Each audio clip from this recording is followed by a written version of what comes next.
Welcome back to Tech Yes City, and beside me here we have the NVIDIA BattleBox. And now NVIDIA are collaborating with different computer retailers across Australia and New Zealand to bring out a series of computers that gamers can go and purchase and then have absolutely no problems with. And beside me here I have the Ultimate series, and it's a collaboration between NVIDIA and MSI. This is called their M-Spec gaming PC. And now we will get something out of the way. This is a premium product that is coming in at a premium price. It's 3,799 Australian dollars, so it is very expensive, especially if you're used to watching some of the budget builds and the hustle builds that I put together here on the channel.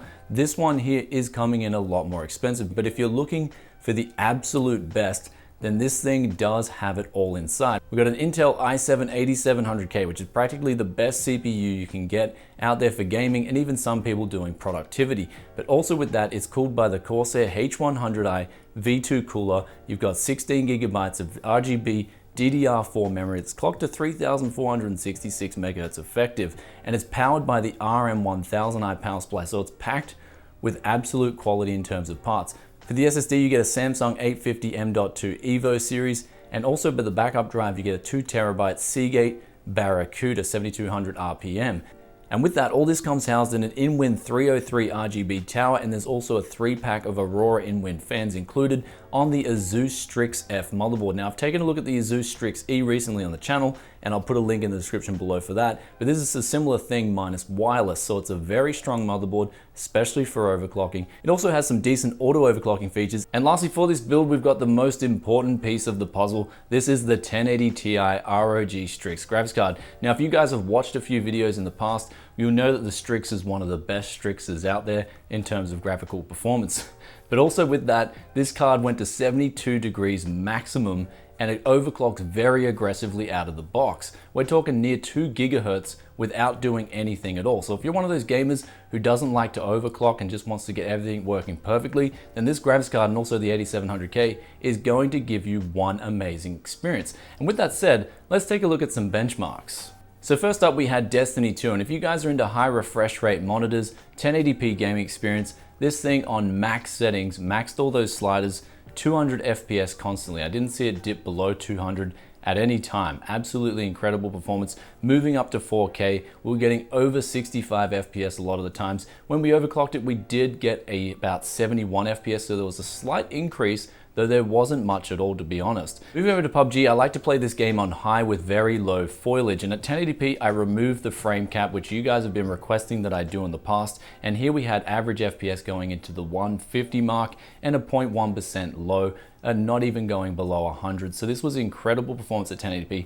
And then going up to 4K, we managed to get over 50 FPS a lot of the times. So it was a very good experience, though if you do want to go up to 4K Ultra, I don't even think the Titan V would be capable of handling this game at 4K at 60 FPS. Though the performance numbers were really good. High is where I prefer to have my settings at, though you do have the option to go Ultra, you just have to drop the resolution a little bit. And then the next game I decided to test was Overwatch. We put this on ultra settings, and I decided to go into a jam action-packed scene with 6 Roadhogs on both sides, and then me being a Bastion and just firing away and mowing things down. And we're getting over 200 FPS practically all the time here, average of 221, maximum of 300 FPS on this game. Moving up to 4K, it was constantly over 100 FPS. Well, it did dip down slightly below 100, but for what it's worth, it is a great experience at 4K, and if you want those high refresh rate monitors at 1080p, this BattleBox will provide that.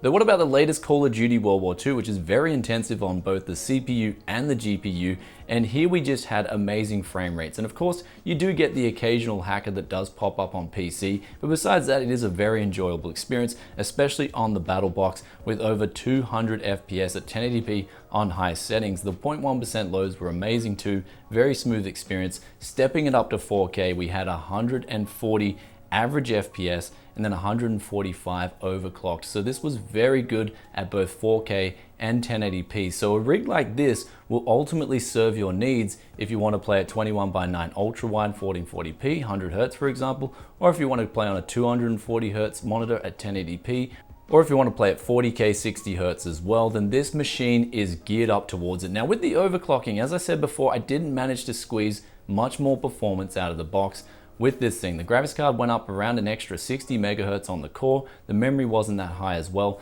The Strix ROG graphics card is overclocked aggressively out of the box, and so it is very quiet. It is a great solution for people who don't like overclocking and want the best performance without having to tinker anything. Though as for the CPU, this ran really well out of the box too. You generally don't need to overclock this for gaming unless you're going for the utmost best competitive FPS. And of course with that, I did manage to get it to 4.8 gigahertz. This is without a D-Lid as well. And now with this PC, I did manage to tally up the prices of all the parts individually, and shipped to your door, it cost around 3,700 Australian dollars to build this thing yourself. So MSY are charging about $100 premium to build it and also provide that 2-year return to base warranty, which is actually pretty good if you want a premium product, of course at a premium price. If you're used to watching some of my other builds on the channel, you'll know that this is a build that's sort of in a different league in both price and performance to what we're used to building here on the channel. But it is one quality product. I have taken it through its paces and I did like what I saw. Not only is the performance really good, but the noise is really low and it's just jam-packed with quality parts. There's not one part in here that I don't think would underperform.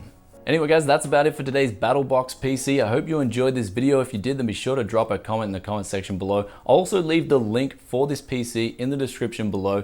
MSY do have around about 14 M-spec PCs in total, where they build them with good quality components. And then of course they have a price point to match your budget if you are not into building PCs yourself. Me personally, I love building and tinkering and then overclocking the PCs. But of course, if you're new to PC gaming, then something like this is enthusiast based and it will serve you really well if you're into either 1080p high refresh rate gaming, 1440p ultra wide gaming, or 4K gaming on high settings or even ultra settings, depending on the game. And with that, I'll catch you guys in another tech video very soon. Peace out for now. Bye.